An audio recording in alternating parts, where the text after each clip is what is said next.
Kamu percaya nggak kalau pencatatan transaksi sampai ke pembuatan laporan keuangan itu dapat kamu selesaikan dengan sangat cepat?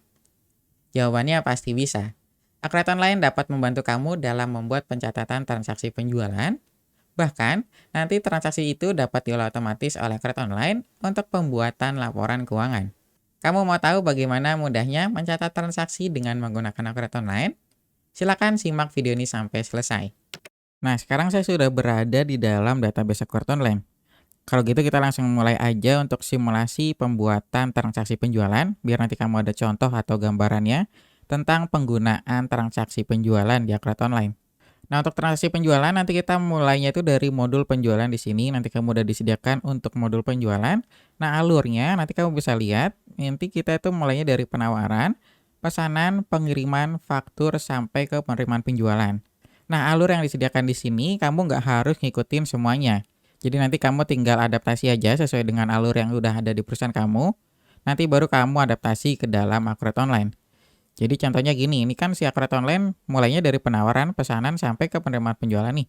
Tapi ternyata kamu nggak mulainya dari penawaran. Nah, perusahaan kamu nanti mulainya itu langsung dari faktur penjualan.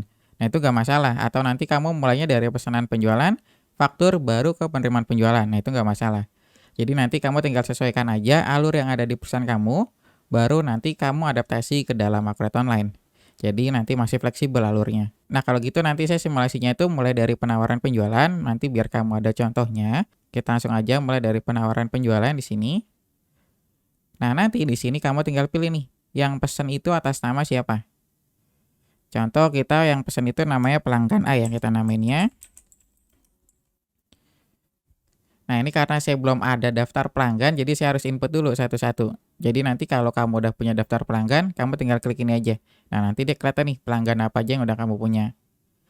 Nah, kalau gitu kita lanjut lagi, ini kan udah masuk ini. Dipesannya oleh siapa, baru kamu pilih barang dan jasanya apa. Contoh kamu mau menawarkan sepatu ke dia. Nah, nanti kamu masukin, kamu mau menawarkan sepatunya berapa. Contoh 30 nih. Dengan harga berapa? Kita jualnya 250.000 contohnya. Nah, kalau udah oke, nanti kamu tinggal klik lanjut di sini. Nah, selanjutnya nanti selain kamu input barang di sini, nanti kita ada tab lainnya di sini. Nanti kamu bisa cek. Nah, nanti untuk tab lainnya ini berisi syarat pembayaran, alamat, keterangan, sampai nanti ini harganya sudah termasuk pajak atau belum. Nanti kamu bisa setting di sini. Nah, ini kan saya settingannya begini aja, saya syarat pembayarannya COD, alamatnya nggak saya isi, dan keterangannya saya kosongin aja. Jadi kalau udah selesai, nanti kamu tinggal klik aja simpan. Nah, kalau udah kayak gini berarti kamu udah selesai untuk menyimpan transaksi penawaran penjualan. Kalau kamu mau cek, nanti kamu tinggal klik aja icon yang warna hijau ini. Nah, nanti kelihatan nih. Oh, saya ada penawaran penjualan. Ini statusnya masih menunggu diproses. Karena kamu baru buat penawaran penjualan aja, belum masuk ke transaksi yang selanjutnya. Nah, di penawaran penjualan ini juga nanti kamu bisa cek untuk hasil printout-nya. Jadi nanti kan setiap fitur yang kamu gunakan di akret online ini, nanti kamu ada hasil printout-nya, yang nanti kamu bisa custom sesuai dengan kebutuhan perusahaan kamu. Nah, ini adalah untuk hasil printout-nya. Ini contoh default-nya, ini bawaan dari akret online. Nah, kalau udah oke, kamu tinggal tutup aja. Nah, sekarang saya close. Nah, sekarang kita masuk ke transaksi yang selanjutnya. Ini kan tadi masih menunggu diproses nih statusnya. Nah, selanjutnya adalah kita masuk ke pesanan penjualan. Jadi dari penawaran nanti kamu masuk ke pesanan penjualan, baru nanti kamu pilih lagi nih, dipesannya oleh siapa. Tadi kan kita pelanggan A. Kita masukin pelanggan A di sini. Nah, kamu nggak perlu input lagi barang di sini. Nanti kamu tinggal pilih ambil aja dari penawaran. Nah, nanti kamu klik yang ini. Baru kamu ambil. Nah, nanti kelihatan nih. Oh, kita mau buat pesanan penjualan untuk pelanggan A itu sepatu sebanyak 30 pieces dengan harga 250.000 satunya. Nah, kalau kamu udah selesai input pesanan penjualan di sini, kamu tinggal simpan. Nah, berarti kalau udah kayak gini, berarti kamu udah berhasil untuk membuat pesanan penjualan. Nah, nanti kalau kamu mau lihat hasilnya, nanti juga ada nih. Kamu tinggal klik aja, nanti ada hasil printout-nya di sini. Nah, kayak gini. Ini hasilnya kalau kamu mau lihat. Nah, ini nanti juga kamu bisa custom. Nah, tampilannya kayak gini. Nah, kalau kamu lihat lagi ke penawaran penjualan, tadi ini saya udah refresh. Nah, itu nanti statusnya jadi berubah nih. Sebelumnya kan menunggu diproses. Sekarang statusnya jadi terproses. Ini tadi juga pesanan penjualan yang kita udah buat. Ini saya cek nih statusnya. Nah, ini kan masih menunggu diproses nih. Jadi kamu belum lanjut ke proses yang selanjutnya. Coba sekarang saya tes lagi, kita masuk ke proses yang selanjutnya. Saya masuk ke pengiriman pesanan. Nah, nanti ini adalah untuk pengiriman barang ke pelanggan. Nanti tinggal kamu kirim aja nama pelanggan itu siapa, pelanggan A. Nah, nanti kamu bisa sesuaikan nih tanggalnya, kamu mau kirim tanggal berapa. Nah, nanti kamu tinggal ambil aja. Ambilnya dari pesanan penjualan. Ini kamu klik yang ini, baru kamu lanjut. Nah, sebenarnya kalau kamu menggunakan fitur ini, itu sudah ada laporan atau jurnal yang terbentuk. Jadi nanti kamu bisa lihat di sini kan kita sediain juga daftar laporannya. Kalau untuk pengiriman pesanan nanti saya bisa ceknya itu di neraca. Sebentar saya cek dulu neracanya. Nah, ini neracanya gini. Ini kan persediaannya masih 12.500.000 nih. Nah, terus saya buka di laporan persediaan di sini. Nanti kita ceknya itu daftar mutasi. Bentar.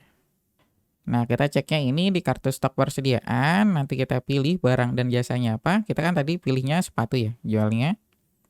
Nah, nanti dicek di sini. Nah, ini udah kelihatan nih, kita buka dua laporan di sini. Jadi kartu stok persediaan sama neraca indeks kontrol. Nah, selanjutnya kita lanjut lagi. Ini transaksinya saya simpan dulu.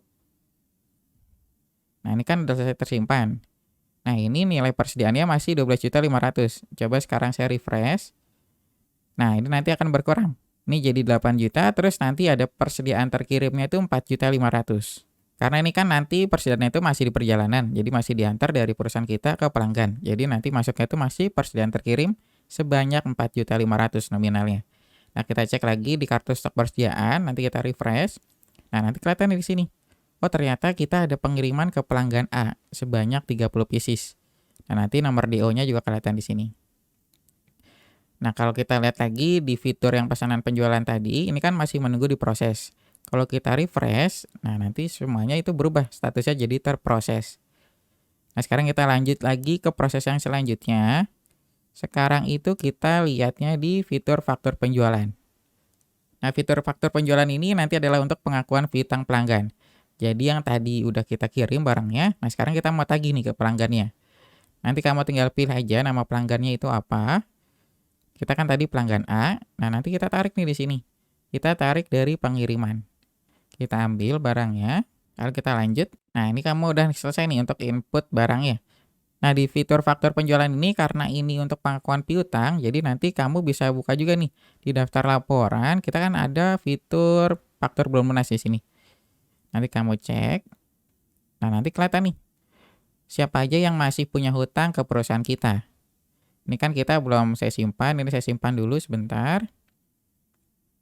Nah, ini udah berhasil disimpan. Sekarang kita cek lagi ke daftar laporan. Ini kan masih kosong.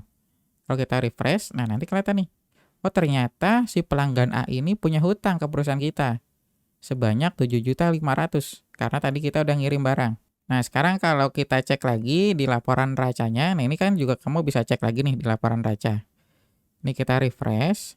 Nah, nanti yang persediaan terkirim di sini akan berubah jadi piutang usaha senilai 7.500.000. Karena barang ini udah diterima nih sama customer-nya. Berarti nanti kita tinggal nagih aja ke perusahaan tersebut.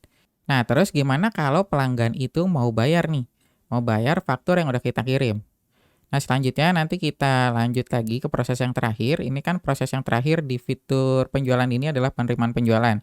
Jadi ini adalah untuk pembayaran piutangnya dan nanti untuk mengakui pendapatan ke kita. Ini saya close dulu sebentar biar nggak terlalu banyak. Jadi nanti saya sisain aja di daftar laporannya. Nah, sekarang kita masuk ke modul penjualan lagi, kita pilih ke penerimaan penjualan. Nah, nanti kita dipilih nih. Kita mau terimanya itu dari pelanggan mana yang mau bayar ke kita nih. Nah, kemudian kamu pilih banknya itu mau kemana. Jadi nanti semua akun kas dan bank yang kamu punya akan muncul di sini. Contoh saya mau nerimanya nih ke kas kecil. Di sini kita simpan. Nah, nanti kita ambil aja di sini. Nah, faktornya nanti kelihatan. Baru kamu ambil, baru nanti di sini kelihatan. Nah, nanti kamu di sini juga bisa bayar parsial. Kalau kamu bayar parsial, nanti kamu edit aja di sini nominalnya berapa, baru kamu lanjut. Nah, kalau kamu udah isi semuanya, nanti kamu tinggal klik aja yang ini, icon hitung nilai pembayaran. Kamu klik di sini, nah berarti kamu udah mau bayar nih si pelanggannya, kemudian kamu simpan. Kita simpan di sini. Nah, sekarang kita lihat lagi di daftar laporannya. Tadi kan kita baru ada di sini nih, saldonya itu ada di Bank BCA senilai 92.500.000. Terus kita ada piutang usaha sebanyak 7.500.000. Coba sekarang kita refresh. Nah, nanti piutang usahanya itu jadi 0. Nah, itu nanti berubah jadi nominalnya itu ke kas kecil kita. Karena tadi kan kita nerimanya itu ke kas kecil masuknya. Jadi nanti masuknya ke kas kecil senilai 7.500.000. Nah, kalau kamu lihat di faktur belum lunasnya, ini kan tadi masih ada 7.500.000 nih di sini. Nanti kalau kamu refresh, nah nanti dia hilang. Karena si pelanggan tersebut udah bayar utangnya ke kita. Jadi dia udah nggak ada piutang lagi ke kita. Jadi udah lunas. Kemudian selain laporan ini, nanti kamu juga bisa cek di laporan laba ruginya. Kita cek laporan laba rugi, kita tampilkan. Nah, nanti kelihatan nih, kita ada penjualan 7.500.000 di sini. Dengan HPP-nya 4.500.000, berarti kita dapat laba kotornya itu 3 juta. Nah, kenapa laba kotor? Karena kan di sini kita belum dikurangi beban-beban lainnya. Ini kita bebannya masih kosong, jadi kita dapat laba bersihnya 3 juta. Nanti kalau kamu ada beban operasional, nanti 3 juta ini dikurangi beban operasional. Pokoknya nanti kamu ceknya itu di laba bersih ini. Jadi laba bersih ini adalah total pendapatan yang kamu terima. Nah, kalau kamu mau lihat laporan lainnya, nanti kamu bisa cek aja di sini. Jadi Akurat Online itu kan udah nyediain lebih dari 200 jenis laporan. Nanti kamu tinggal buka aja apa yang kamu butuhkan. Ini kan contohnya tadi saya baru buka 4 nih. Dan semua laporan ini nanti kamu bisa custom lagi. Jadi nanti kita sediain untuk fitur modifikasi di sini. Nanti kamu tinggal klik. Nah, nanti kamu tinggal sesuaikan. Kamu mau tampilkan atau kamu mau tambahkan kolom apa di sini. Nah, ini kan udah disediain. Contoh saya mau ngeliat nih. Contohnya saya mau pakai nilai PPN. Nah, nanti kamu tinggal klik aja 2 kali. Nanti dia muncul di sini. Baru kamu simpan. Nah, kemudian selain kamu bisa memodifikasi laporannya, nanti laporan ini semuanya tuh bisa diekspor. Jadi kamu bisa ekspor dalam bentuk PDF ataupun Excel. Nah, itu tadi adalah penjelasan tentang bagaimana caranya untuk mencatat transaksi penjualan dengan menggunakan Akurat Online. Jika kamu ada pertanyaan lainnya seputar Akurat Online, kamu bisa tulis di kolom komentar. Terima kasih sudah menonton video ini sampai selesai. Sampai jumpa di video selanjutnya.